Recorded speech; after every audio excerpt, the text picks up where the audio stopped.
또 주 앞에 나오신 여러분들에게 하늘의 은혜가 넘치기를 주님 이름으로 축복합니다.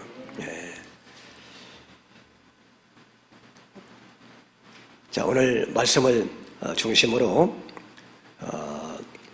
예수님의 중보 기도라는 제목으로 은혜의 말씀을 선포하겠습니다. 오늘 2부 예배 때 한 5분 정도 새신자가 오신다고 했으니까 우리 윤 장로님 안내원에게 말씀해가지고 차량 안내에 말씀해가지고 그 앞에 다 비워놓으라고 7명 오늘 7분이 오신다고 했으니까 앞에 다 비워놓으라고 좀 말씀하세요. 끝나고 차량 새신자들이 오니까요. 자, 이제 연초부터 하나님의 또 새신자들을 많이 보내주시니 얼마나 감사합니까? 오늘 7분이 오신다고 하니까 참 감사하죠. 우리 하나님이 또 우리 교회를 크게 축복해 줄 줄로 믿습니다. 자, 이제 오늘 예수님의 중보기도입니다. 근데 이제 오늘 내용은 이제 아브라함이 중보기도하는 그런 내용으로 사실은 그렇게 이루어져 있습니다. 그래서 본문 내용은 여러분들이 잘 아시는 그런 내용이죠. 하나님이 소돔과 고모라 성을 멸망시키기로 유황불로 완전히 뒤집어 엎으시고 멸망시키기로 그렇게 이제 작정을 하셨다고 아브라함에게 알려주셨죠. 그랬더니 아브라함이 그 소돔 성에 누가 살고 있습니까? 자기가 사랑하는 조카 롯과 그 가족이 살고 있잖아요. 근데 하나님이 그 소돔 성을 유황불로 완전히 멸망시켰다고 말씀하시니까 불타는 마음이 생기게 되었습니다. 왜? 그 조카 롯이 거기 살고 있는데 그 가족이. 그래서 하나님 앞에 정말 간절한 마음으로 중보기도하는 그런 내용이 오늘 본문의 내용이죠. 하나님, 아무리 그래도 그렇지 그 성에 의인들이 분명히 있을 텐데 그 의인들을 어떻게 하시려고 그 성을 다 멸하려고 하십니까? 그러면서 의인을 악인과 함께 멸하시는 것은 그거는 하나님의 공의에 어긋나는 것이 아니겠습니까? 하면서 아브라함이 기도하기 시작하는데 하나님 그 성에 의인 50명이 있다고 하면 그래도 멸하시겠습니까? 그랬더니 하나님 뭐라고 그래요? 그래 50명만 있으면 내가 멸하지 않겠다. 50명이 없다는 얘기죠. 그렇죠? 그러니까 이제 아브라함이 줄이기 시작하죠. 45명으로. 45명이 있으면 어떠하겠습니까? 그랬더니 45명이 있으면 내가 용서해 주겠다. 그 45명도 없다는 얘기죠. 그 다음에 이제 뭐 40명, 30명, 20명, 그리고 몇 명까지 내려가요? 10명까지 내려가요. 그래서 그 성에 의인 10명이 있어도 멸하시겠습니까? 10명은 있으라고 아브라함이 아무리 그래도 한 도시에 이 서울 장안에 그래도 하나님 앞에 바로 서 있는 10명이 없겠느냐? 이 1000만이 넘는 인구 가운데 10명이 없을까? 그래가지고 하나님 앞에 한 번만 더 제가 죄송합니다. 한 번만 제가 더 구하겠습니다. 그러면서 10명이 있으면 어떻게 하시겠습니까? 그랬더니 10명 있으면 내가 용서해 주겠다. 그러니까 아브라함이 이제 더 이상 할 말이 세상에 10명이 없네. 10명이 없네. 네. 그래서 결국은 거기서 이제 아브라함도 염치가 너무 없으니까 더 이상 어떻게 구할 수가 없어서 그냥 거기서 멈추고 결국 이제 소돔과 고모라 성은 멸망하고 마는데 그런데 이제 그 중에 살고 있었던 롯과 그 몇몇 가족은 거기에서 결국은 건짐을 받는데 이제 그 다음 장에 보면은요 그게 아브라함의 중보기도 때문이었다 하는 것을 얘기하고 있어요. 이런 내용을 우리가 이제 보게 되는데 그러면 이런 내용을 보면서 우리가 어떠한 영적인 교훈을 여기서 얻을 수가 있는 것인가 이게 이제 중요하겠죠. 그래서 이제 우선 우리가 여기서 생각할 것은 뭐냐 하면 하나님께서 이 땅에 이제 일하실 때에 하나님이 이 땅에서 이제 하나님의 손길을 펴주시고 하나님의 그 섭리를 이루실 때에 이제 기본적으로 하나님이 정해 놓으신 그 영적인 그 법칙이 있는데 그게 뭐냐면 택함 받은 사람들의 중보 기도를 통해서 하나님은 이 땅에서 하나님의 손길을 펼치시고 하나님의 섭리를 이루신다 하는 그런 이제 기본적인 영적인 진리를 우리에게 가르쳐주고 있는 거예요. 그래서 이제 조금 깊이 들어가기 전에 예수님 속으로 들어가기 전에 이제 표면도 우리가 무시할 수가 없거든요. 오늘 또 2부 예배 때 한 새신자들 한 7분이 오신다고 해서 그래서 제가 이제 이 2년만 얘기하면 그분들은 이게 무슨 얘기인지 알아듣지 못하기 때문에 일부러 이렇게 표면부터 얘기하려고 제가 작정을 했어요. 왜냐하면 또 그분들의 수준에 맞추. 여러분들은 여기 보니까 이제 새신자가 한 분도 안 계시니까 여러분들은 이제 수준이 높아가지고 그냥 직접 예수님 속으로 들어가도 되는데 수준 높게 되는데 오늘 이제 일부러 제가 그 표면을 좀 다뤄야 되겠다. 왜냐하면 새신자들 때문에 그래서 이제 표면을 조금 얘기하고 이제 이면으로 들어가도록 그렇게 하겠습니다. 그래서 이제 하나님이 이 세상을 창조해 놓으시고 몇 가지 영적인 룰, 영적인 법칙을 정하셨는데 그 중에 하나가 뭐냐 하면 예수님을 믿어야 구원을 받는다. 그게 이제 중요한 영적인 원리죠. 예수님을 믿어야 구원을 받는다. 중요한 영적인 법칙이고요. 또 하나가 뭐냐 하면 하나님은 전능하시고 못하시는 것이 없고 하나님은 사랑의 하나님이시지만 이 땅에서 하나님의 어떤 손길을 펼칠 때 하나님이 이렇게 어떤 역사를 하실 때에는 반드시 택함받은 백성들, 성도들의 기도를 통해서만 하나님의 손길을 움직이시기로 그렇게 작정하셨다. 그게 이제 두 번째 영적인 법칙이에요. 그게. 그러니까 하나님이 아무리 뭘 하려고 해도 여러분들이 그렇게 하도록 기도해야 하나님은 그 하나님의 손길을 펴주시겠다고 하나님이 스스로 그렇게 영적인 법칙을 정해 놓으셨다는 거예요.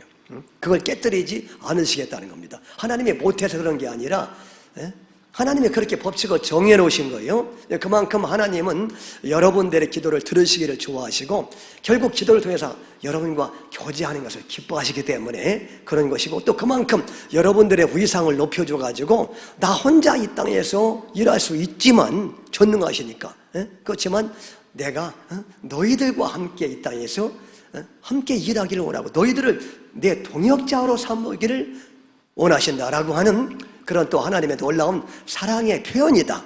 그렇게 말할 수가 있어요. 그죠? 여러분.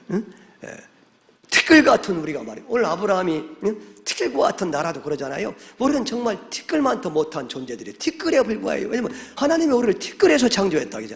진흙에서 창조했다는 게 티끌이 뭉치면 진흙이요. 그게. 진흙에서 우리를 창조. 우리는 티끌에 불과해요. 정말. 그렇잖아요. 여러분. 근데 티끌 같은 우리를 말이죠. 이 땅을 다스리고 통치하는 데 있어서 전능하신 하나님의 동역자가 되게 했다.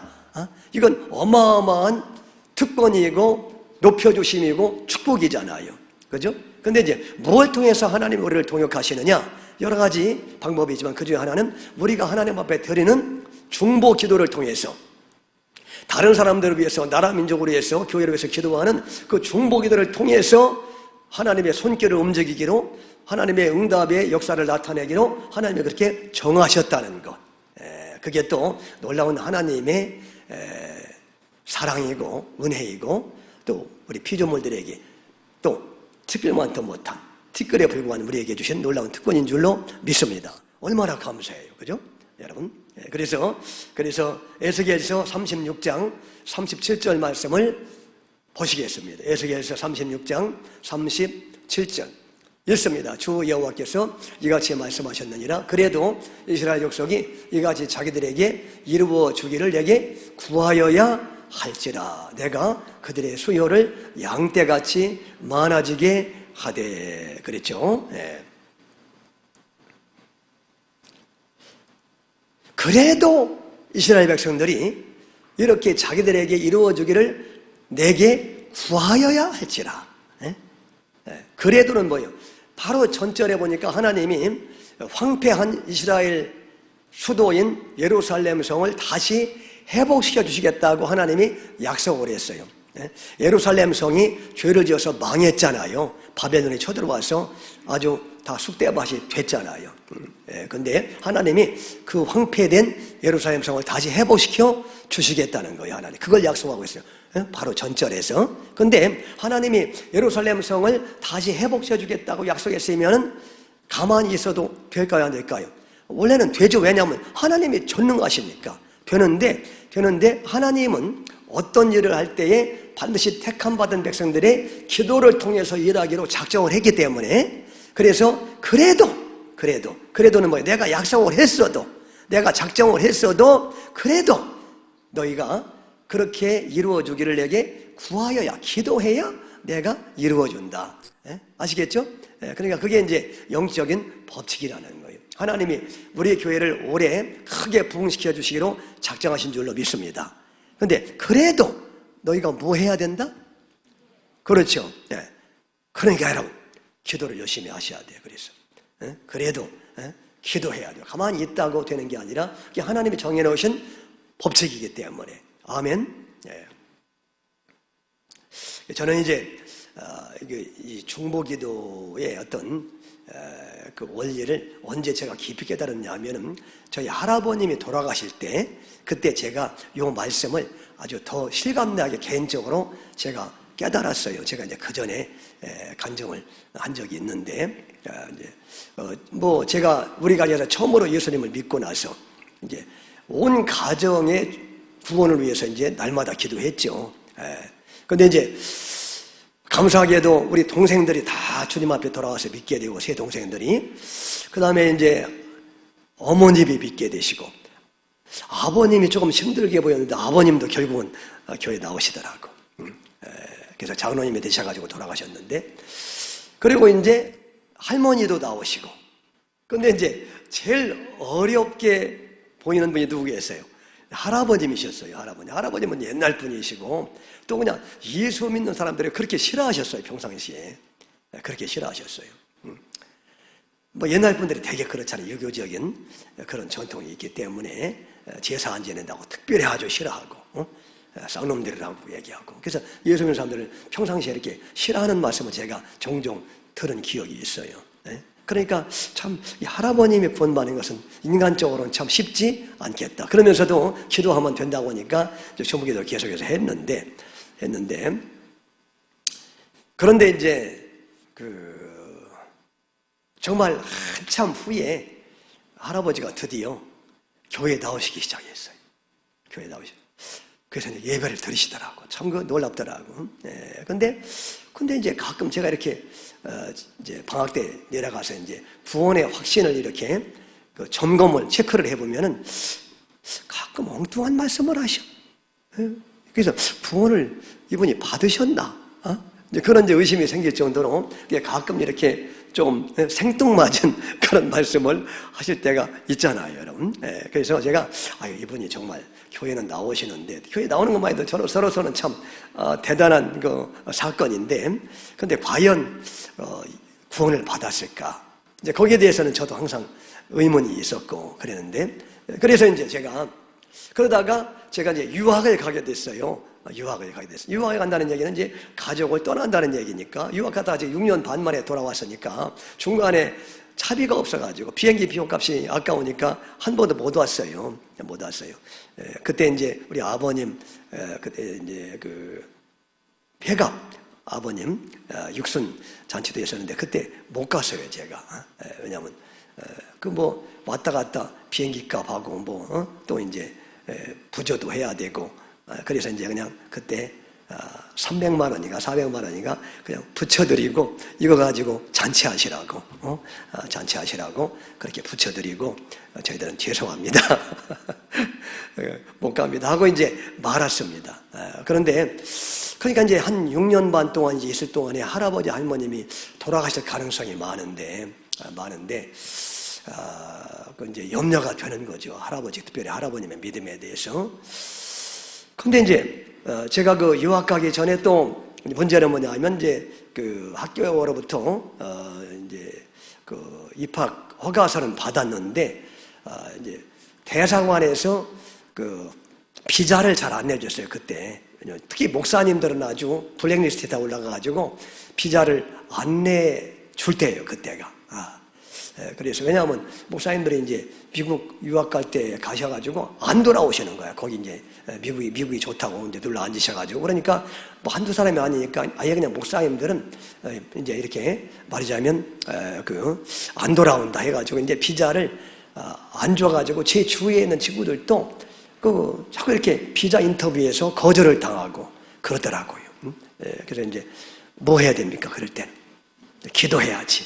그래서 제가 이제 비자 문제만 놓고 3일 동안 금식 기도를 작정하고 저 오삼의 기도원, 순복음 기도원에 올라갔습니다. 거기에 제가 자주 가요. 청년 때 금식할 때 거기 가면은 이 금식 기도해도 어렵지 않고 기도가 잘 되더라고요, 이상하게.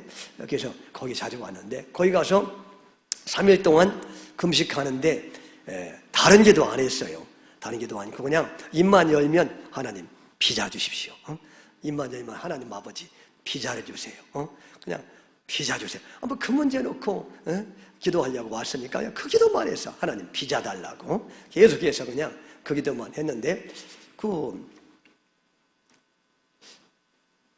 이틀째인가 지나가지고 저녁 집회에 참석을 했는데 그때 이제 강사님이 설교를 하고 이제 다 같이 통성기도 합시다 하면서 이제 주여 외치고 통성기도 하는데 주여 하고 통성기도 하는데 갑자기 천둥 같은 하나님의 음성이 들려오더라고요. 그때 선명하게 그렇게 천둥 같은 음성이 들려오는 건 제가 그때 처음이었었어요. 처음인데 뭐냐면 너는 더 이상 내 자신을 위해서 기도하지 말고 너희 가족을 위해서 기도하되 할아버지를 위해서 기도하라. 그런 음성이 천둥처럼 들려오는 거예요. 그래서 제가 아이고 잘못했습니다. 하나님 앞에 그냥 제 문제만 놓고 저는 그냥 그거 놓고 기도하려고 갔으니까 그랬는데 갑자기 하나님이 천둥같이 아주 우렁찬 음성으로 말이죠. 막 여기서 막 이렇게 울려 퍼지는 것처럼 더 이상 비자를 위해서 기도하지 말고 너희 가족과 할아버지를 위해서 기도하라는 그 음성이 확 내게 들려오니까 그래서 제가 회개하고 아유 잘못했습니다 제가.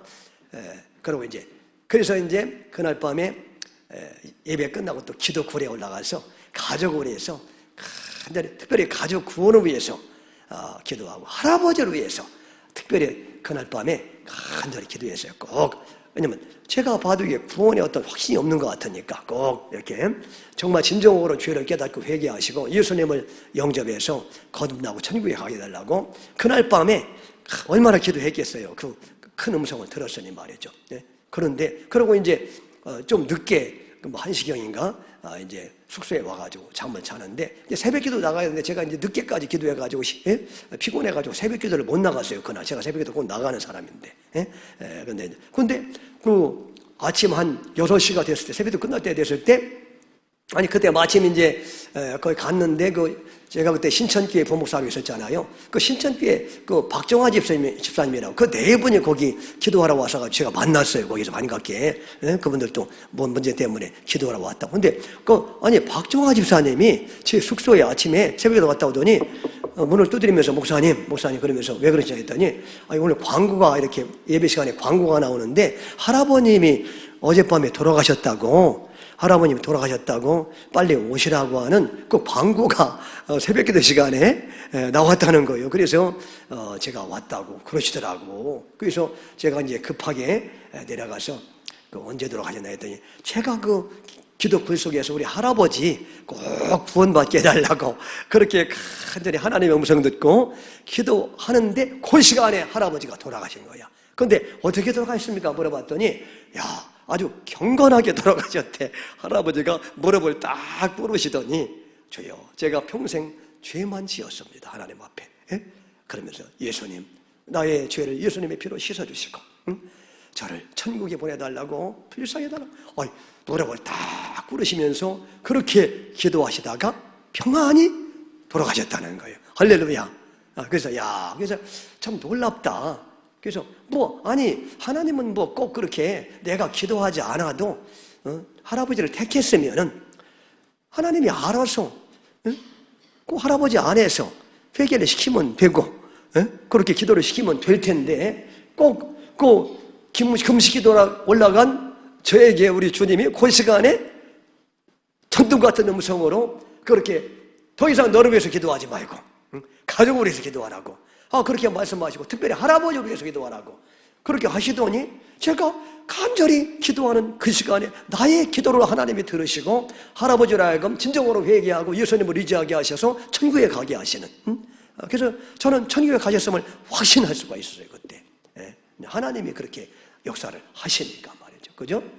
그런 그 경험을 해서 그러니까 하나님은 이렇게 전능하시기 때문에 내가 뭐 기도하지 않아도 하나님은 우리 할아버지를 능히 구원할 수 있는 그런 분이신데 하필이면 그때 내게 나타나셔가지고 할아버지를 위해서 기도하라고 그렇게 말씀하시더니 그 시간에 할아버지를 이렇게 감동하셔가지고 내 기도를 통해서 회개하게 하시고 경건하게 무릎을 꿇으면서 주여 내 영혼을 받아달라고 그렇게 기도하도록 역사를 하시는 것을 보면서 그래서 이 중보기도가 이게 필요하고 중요한 것이구나 하는 것을 그러니까 하나님이 일하시는 방법이 바로 그래도 택했어도 이렇게 이루어지기를 내게 구하여야 할지니라 작정을 했어도 그렇게 이루어지기를 구해야 할지니라 그런 말씀이죠.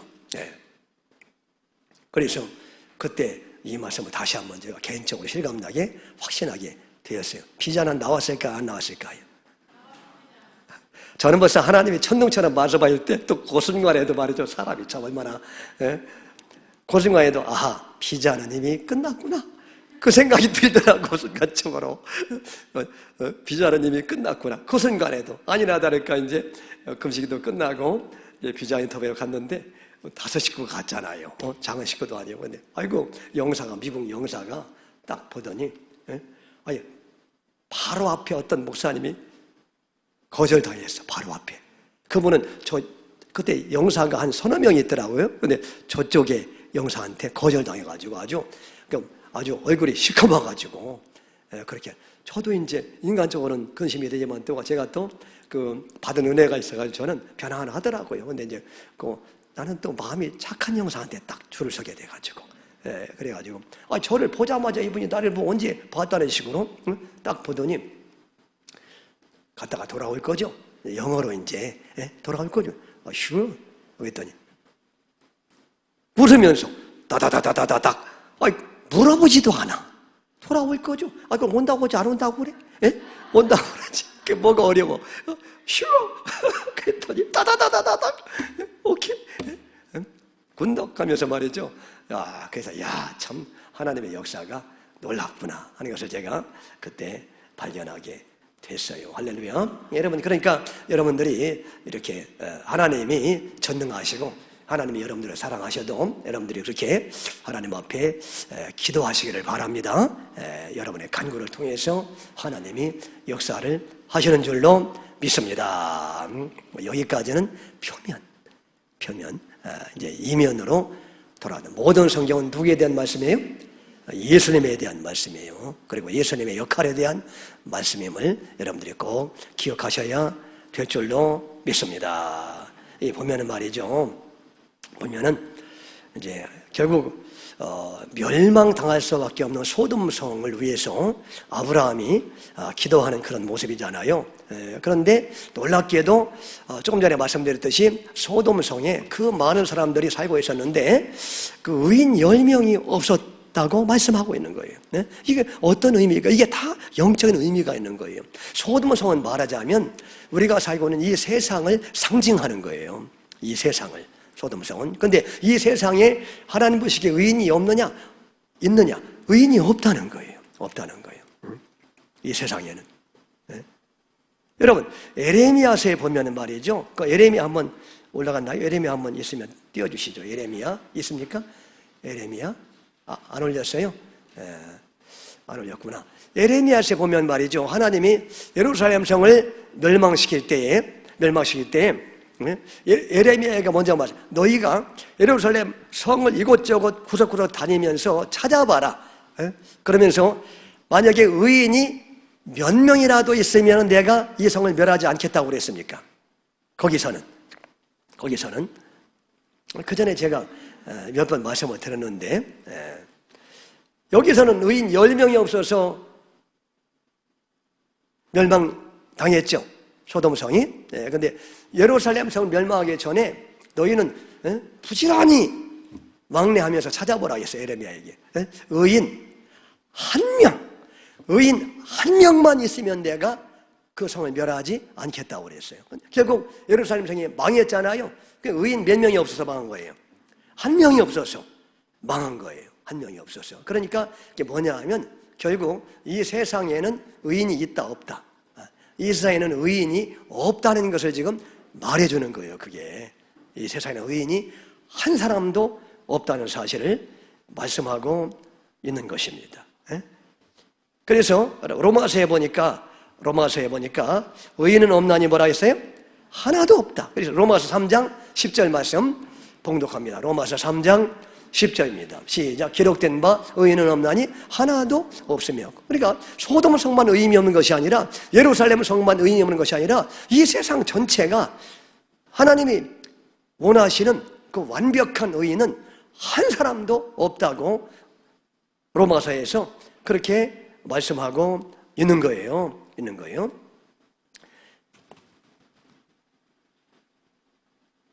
그러니까 여러분,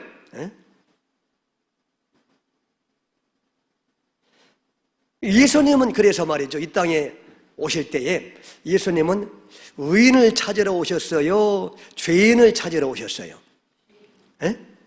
그래. 이 세상에 의인은 하나도 없기 때문에 예수님은 이 땅에 의인을 찾으러 오신 게 아니라 죄인을 찾으러 오셨다고 말씀하고 있어요. 여러분, 그러니까 이 복음은 상식하고 다르다겠죠. 하나님이 의로우신 분이시기 때문에 이 땅에 오실 때 의인을 찾으러 오셨을 것 같은데 아니라 죄인을 찾으러 이 땅에 오셨다는 거예요, 예수님이. 그러니까 저와 여러분들은 의인이 되려고 해야 돼요? 죄인이 되려고 해야 돼요? 그렇죠. 죄인이 되려고 해야 돼요. 그래야 예수님을 만나게 됩니다. 예수님이 죄인을 찾으러 오셨다고 하는데 의인인 척 하다가 지옥 간 사람들이 누굽니까? 그게 바리새인들, 서기관들, 유대 종교 지도자들이었어요. 그죠? 자기들은 율법을 조금 지킨다고 뭐 다른 사람보다 윤리적으로 도덕적으로 좀 뛰어나다고 자기들이 의인 것으로 착각을 한 거예요. 자기들이. 그래서 죄인을 찾으러 오신 예수님을 배척한 이유가 뭐냐면 자기들은 죄인이 아니라고 착각했으니까. 그죠? 그래서 예수님을 배척하다가 결국 지옥의 아론목에 들어가게 된 겁니다. 그러니까 여러분, 우리는 예수님 앞에서 자꾸 자신을 죄인이라고 고백해야지, 의롭다고 고백하면 예수님과 상관이 없는 거예요, 그게. 그래서 의인으로 가는 영성으로 가지 말고 죄인으로 가는 영성으로 가야 된다. 제가 항상 강조하는 이유가 바로 그거예요. 여러분, 세상의 모든, 여러분, 기독교 세계에서도 영성 훈련을 보면은 다 의인으로 가려고 하는 영성이에요? 요즘 영성이 죄인으로 가려고 하는 영성입니까? 다 의인으로 가려고 하는 영성이에요. 요즘의 기독교의 영성이 다 의인이 되려고, 내가 수련하고 금식기도 40일하고 그래서 의인이 되보려고 하는 영성, 아주 위험한 영성입니다, 이게. 여러분, 우리는 이렇게 죄인으로 가는 영성, 그렇다고 일부러 죄를 지으느냐는 얘기는 아니에요.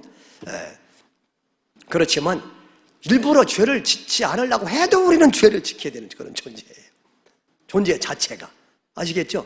그러니까 늘 하나님 앞에 내가 바로 살인자요. 아니, 미워하게마다 살인자고 주님이 그러시면 살인자임을 고백해야지. 내가 연쇄 살인범이요. 한두 명 미워했어, 내가? 내가 간음자요. 아니, 이성을 보고서 말이지. 음욕을 품기만 해도 간음했다. 그러면 간음자지, 우리가. 그리고 예수님보다 세상을 더 사랑하는 게 간음이라고 했잖아요, 또. 그러니 우리가 얼마나 간음을 많이 합니까? 예수님보다 더 사랑하고 의지하는 것들이 얼마나 많아요, 사실 우리가. 그러니까 여러분, 그래서 간음자라고 고백해야 되고 연쇄 살인범이라고 고백해야 되고 말이죠, 우리가. 여러분, 그래서 이렇게 죄인으로 가는 그런 영성을 가져야 된다. 그래야 안전하다. 그래야 예수님을 붙잡기 때문에. 예수님을 붙잡아야, 예수님을 붙잡으면, 그 죄인이 예수님 붙잡으면 어떻게 돼요? 추하고 더러운 가늠자요 살인범이 예수님 붙잡으면 어떻게 돼요? 그 예수님 붙잡으면 예수님이 피로써 우리의 죄를 깨끗하게 씻어주시고 그 예수님의 의를 입혀주셔가지고 죄인이 예수님 붙잡으면 죄인이 의인이 된다고 말씀하고 있는 거예요. 아멘. 그래서 말이죠. 그래서 의인은 누가 의인이냐?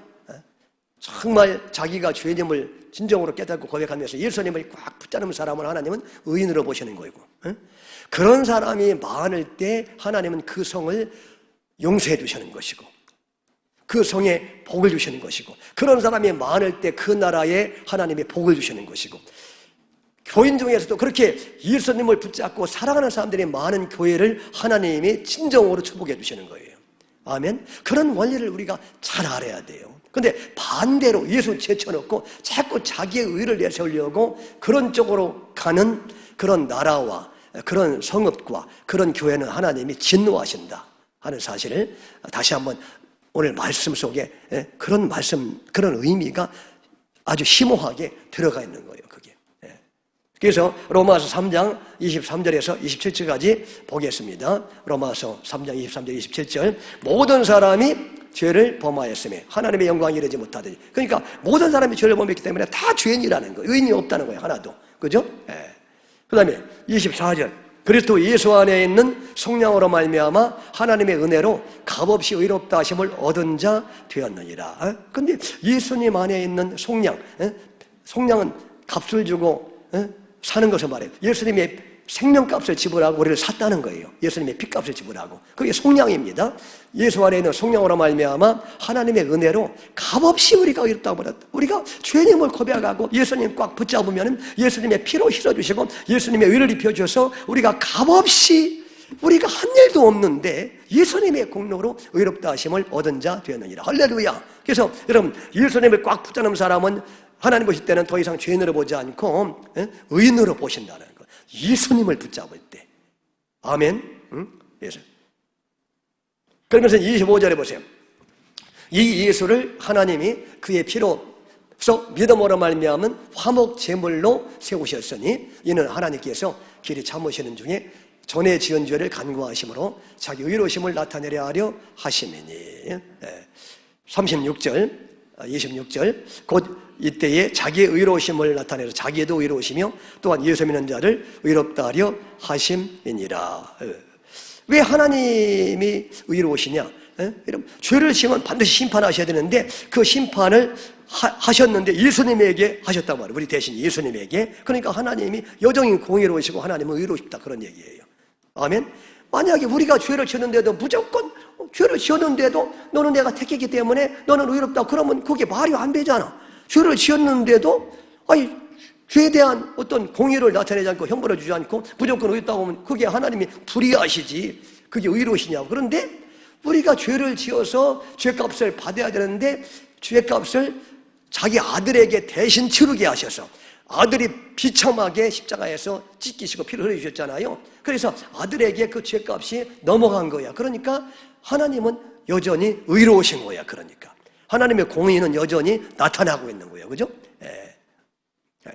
그냥 무조건 용서해 주는 게 아니라 우리를 대신해서, 그것도 하나님의 아드님이 대신해서 죄값을 대신 담당해 주시니까 누가 봐도 의롭다. 하나님은 공의로우시다. 그래서 하나님의 의로우심도 나타나고, 또 예수 믿는 자들도 또 죄인인데 의롭다 하시고, 이게 하나님의 놀라운 지혜라는 거예요. 이게 이건 사람의 지혜가 아니라는 거예요. 그러니까 27절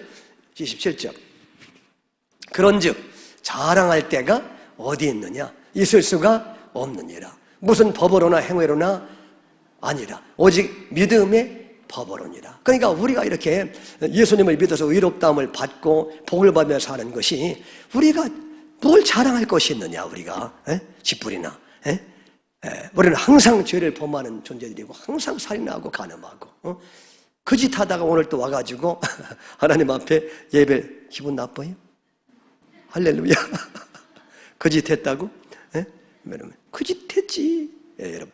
그런데도 이렇게 우리가 어젯밤에 죄로 따지면 어젯밤에 살인자요 간음자니까 어젯밤에 하나님의 진노 가운데 죄가 없어서 사망이라 했어요. 하나님의 진노 가운데 죽어가지고 지옥의 아름목에 들어가야 되는데 우리가 멀쩡하게 또 이렇게 일어나가지고 부활해가지고 예? 이렇게 주 앞에 나와서 감히 하나님 앞에 영광을 돌리고 찬양과 경배를 돌리고 말이죠. 은혜로운 예수님의 말씀을 듣게 하시는 것이 이게 너희의 행위냐, 이게 너희의 공로냐, 너희의 잘남이냐 아니라는 거야. 그게 예?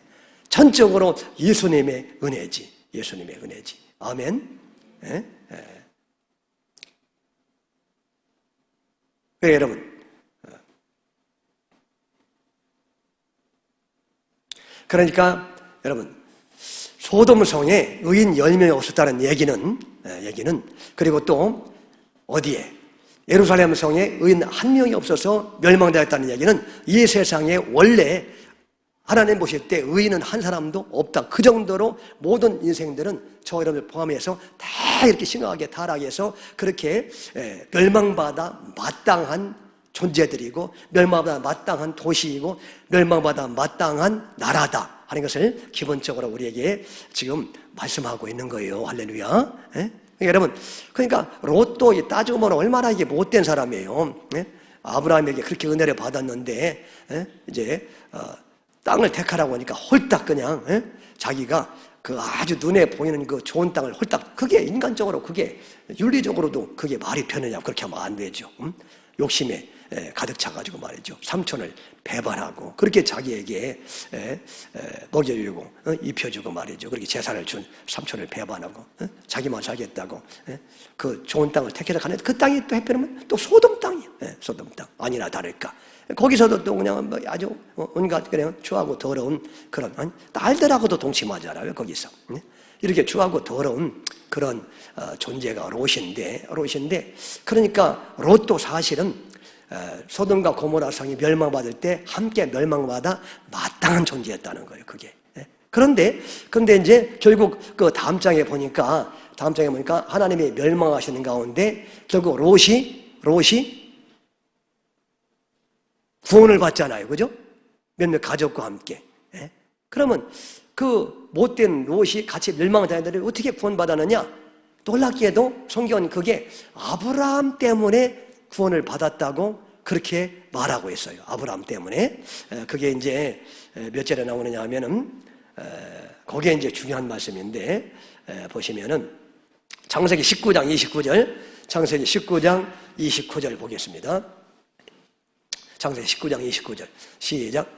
하나님이 그 지역의 성을 멸하실 때, 곧 롯이 거주하는 성을 엎으실 때에 하나님이 아브라함을 생각하사 롯을 그 엎으시는 중에서 내보내셨더라 그랬어요. 여기 나오잖아요. 하나님이 그 지역의 성, 소돔과 고모라 성을 멸하실 때에 곧 롯이 거주하는 성을 엎을 때, 롯도 똑같은 놈이었다 그 얘기예요. 이게 그 얘기를 하고 싶은 거예요. 그럴 때 하나님이 누구를 생각하사? 아브라함을 생각하사 롯을 그 엎으시는 중에서 내보내. 아브라함의 중보기도를 생각했다는 거예요. 하나님이 결국은. 그러니까 아브라함의 중보기도가 결국은 응답이 됐다는 거예요. 됐는데 롯을 구원하는 형태로, 택함받은 백성을 구원하는 형태로 그렇게 응답이 돼가지고 아브라함을 생각했다는 얘기가 바로 그 얘기입니다. 아브라함의 중보기도, 애타는 그 애끓는 중보기도를 생각하사 롯을 그 성을 엎으시는 중에서 내보내셔서 구원해 주셨느니라. 그러면은 여러분, 뭐 아브라함은 의인이었었어요? 아브라함도 뭐 우리가 그동안 그의 비리를 다 우리가 들춰냈잖아요. 아브라함도 이렇게 때때로 넘어지고 아주 온갖 그냥 불신앙의 행위를 나타내고 그런 사람이었잖아요. 그러니까 지금 그게 여러분 모든 성경은 누구에 대한 것이라 했어요? 예수님에 대한. 결국 그러니까 지금 예수님의 사역을 지금 얘기하려고 이런 말씀들을 기록하고 있는 거예요, 여러분. 있는 거예요. 그러니까 아브라함은 예수님을 정확하게 지금 예표하려고 하는 거예요, 하나님이. 그러니까 저와 여러분들은 죄 때문에 다 멸망받아야 마땅한데 예수님의 중보 사역을 통해서 그리고 예수님의 중보 기도를 통해서 저와 여러분들은 살아나는 존재이고 구원받은 존재이고 복을 받으며 살다가 천국 가는 존재임을 알라고 지금 우리에게 말씀하기를 원하는 줄로 믿습니다. 아멘. 그 얘기를 지금 하는 거예요. 그 얘기를. 다른 얘기가 아니라.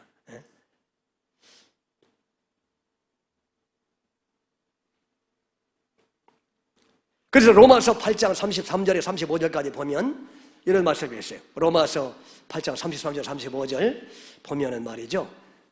자, 봉독합니다. 누가 능히 하나님께서 택하신 자들을 고발하리요. 의롭다 하신 이는 하나님이시니 누가 정죄하리요. 죽으실 뿐 아니라 다시 살아나신 이는 그리스도 예수시니 그는 하나님 우편에 계신 자요 우리 위하여 간구하시는 자신이라. 35절. 누가 우리를 그리스도의 사랑에서 끊으리요. 환난이나 곤고나 박해나 기근이나 적신이나 위험이나 칼이랴. 그러니까 바로 전에 34절 보세요. 34절. 누가 정죄하리요. 죽으실 뿐 아니라 다시 살아나시는 예수 그리스도시니 그는 하나님 우편에 계신 자에 우리 위하여 무하시는 자 아니라 간구하니 우리 위해서 지금도 중보기도 하시기 때문에 그러니까 여러분 우리가 이렇게 멸망받아 마땅한데 멀쩡하게 이렇게 하나님의 복을 받으며 살다가 천국 가는 것은 뭐냐 하면 전적으로 예수님의 중보 사역 때문에 그렇다는 거예요. 아멘. 그래서 하나님과 우리 사이에 십자가에 달리셔서 살을 찢어지 피를 흘려주신 그 예수님의 중보 사역과 그리고 지금도 하나님 보좌 우편에 지금도 저와 여러분들을 위해서 불쌍히 여겨달라. 우리는 맨날 죄를 짓고 넘어지고 자빠지고 저주받아 마땅한데 그럴 때마다 주님은 지금 하나님 보좌 우편에서 예수님의 십자가의 보혈에 근거해서 하나님을 용서해달라고. 내가 저런 죄 때문에 아버지 내가 피를 흘리지 않았어요. 씻어주세요. 불쌍히 보세요. 멸하지 마세요. 지금도 날 위해 간구하시 그런 찬송을 그래서 부르잖아요 우리가. 이런 예수님의 중보기도 때문에 우리가 지금 부족한 우리가 지금 용서함 받고 있고 우리가 지금 은혜를 받으며 살고 있고 복을 누리며 살고 있고 그러다가 영원한 천국에 들어가게 된다 그런 얘기입니다. 할렐루야. 그러니까 여러분 이 아브라함의 중보기도는 정확하게 예수님의 중보 사역과 중보 기도의 내용을 지금 얘기하려고 그게 등장하고 있는 거예요. 아시겠죠? 그런데 이제 그런 예수님을 우리의 마음속에 우리가 모시고 예수님의 영으로 충만하게 되면은 우리도 그렇게 예수님처럼 그렇게 다른 사람들을 위해서 심지어 그렇게 자기에게 못된 짓을 하는 윈수 같은 조카 같은 사람들을 위해서도 그렇게 예수님의 마음으로 중보기도 하도록 주님이 그렇게 우리의 마음을 감동하시고 이끌어 가시고 역사에 가신다 하는 것을 지금 말씀하고 있는 줄로 믿습니다. 아멘. 그러니까 여러분 이게 이제 창세기는 이렇게 연속적인 그런 흐름이 있는데 15장부터 이제 쭉 나오잖아요. 거기 횃불 언약이 나오고 그다음에 할례 언약이 나오고 그래서 이제 뭐냐 하면 계속해서 우리는 이렇게 우리의 잘못으로 이렇게 쪼개임을 당해야 마땅하고 우리가 그렇게 피를 흘려야 마땅한데 그 할례 사건을 통해서 뭐냐 하면 너희가 이렇게 쪼개임을 받아 마땅한 그런 존재인데 예수님이 대신 쪼개임을 받았다. 그걸 언제나 기억하고 살아라. 그러면서 너희가 이렇게 아브라함처럼 죄를 지어도 하나님이 용서해 주시고 죄를 지어도 복을 받고 아브라함이 그랬잖아요. 죄를 지었는데도 오히려 또 재물을 받고 말이죠. 그런 이유가 뭐냐면 예수님의 십자가의 공로 때문에 그렇다는 거예요.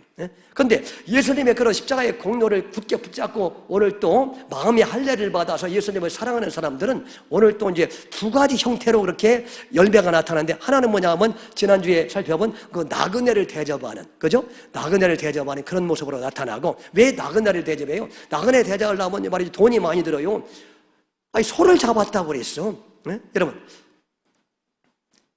이웃을 이렇게 위해서 풍성하게 대접한다는 거예요. 그런 모습으로 나타난다는 거예요. 왜 그러냐면 결국 나는 내가 열심히 돈을 벌어서 먹고 사는 줄 알았는데 아니 쓸 거 안 쓰고 드릴 거 안 드리고 베풀 거 베푸지 않고 그냥 내가 열심히 모아야 내가 산다고 생각했는데 아브라함이 그 실수자를 깨닫고 나니까 그게 아니었던 거예요. 그게 아니라 자기가 실수했는데 만나라를 팔아먹었는데도 하나님은 자기에게 복을 주시는 거야. 그러고 또 아니 318명 데리고 나갔는데 4개국 연합과 싸우는데 이기게 하시는 거야. 이게 그게 내 공로가 아니구나. 이게 인생을 사는 게 내가 그렇게 인생하게 살고 막 모으고 드릴까 안 드리고 베풀까 안 베풀고 그렇게 하면은 잘 살 줄 알았는데 아브라함이 깨달은 거야. 그게 아니구나. 이게 천적으로 나를 위해 피 흘려주신 예수님의 은혜 때문에 내가 이렇게 복받으면서 그걸 깨달으니까 이제 나그네를 만나도 풍성하게 대접하는 거야. 아시겠죠? 예? 하나님 앞에 풍성하게 드리는 거야. 결국 내가 아낀다고 내가 되는 게 아니구나. 하나님의 은혜로서. 아시겠죠? 그래서 풍성하게 나그네를 대접하는 열매가 나타난다. 그러니까 은혜를 깨달아야 우리는 헌금도 풍성하게 하고 대접도 풍성하게 할 수 있어요. 요즘에 감사한 게 말이에요. 우리 교회 이렇게 은혜 받으니까 뭐 이렇게 뭐 바자에도 사가지고 막 나눠드리고 막 장로님들이 말이죠. 대접하고 말이 봉사하는 분들 이런 역사. 이 은혜를 깨달으니까 아하, 이게 내가 아낀다고 내가 잘 사는 게 아니고 하나님의 은혜로서 이걸 깨달으니까 이제 주머니가 지금 열리는 거예요. 할렐루야. 응? 아멘도 않는가 봐. 아멘. 안 하려고 아주 작정을 했네. 예? 여러분 진짜 그런 거예요. 이걸 깨달으면 이제 마음껏 드리고 마음껏 베푸는 멋진 삶을 살 수가 있는 거예요. 그래도 차고 넘치는 하나님의 역사가 나타나는 것을 깨달으니까. 그죠? 그 다음에 하나는 뭐냐면 이제 남을 위해서 정말 주님의 애끓는 마음으로 아브라함처럼 말이죠. 그렇게 주님의 마음으로 그렇게 간절히 중보기도하는 그런 모습으로 또 나타나서 영혼들을 구원하게 되는 그런 열매로 나타나게 된다는 사실을 우리에게 말씀하는데 그게 다 이게 주님의 은혜이고 주님의 공로임을 다시 한번 기억하라는 겁니다. 할렐루야. 오늘 이 말씀을 기억하면서 그렇게 여러분들이 주님의 십자가의 은혜를 늘 기억하고 그렇게 아낌없이 드리고 베풀고 또 남을 위해서 뜨겁게 중보기도 하는 그 예수님의 모습을 본받아서 그렇게 감사한 마음으로 사시기를 주의 이름으로 축원합니다.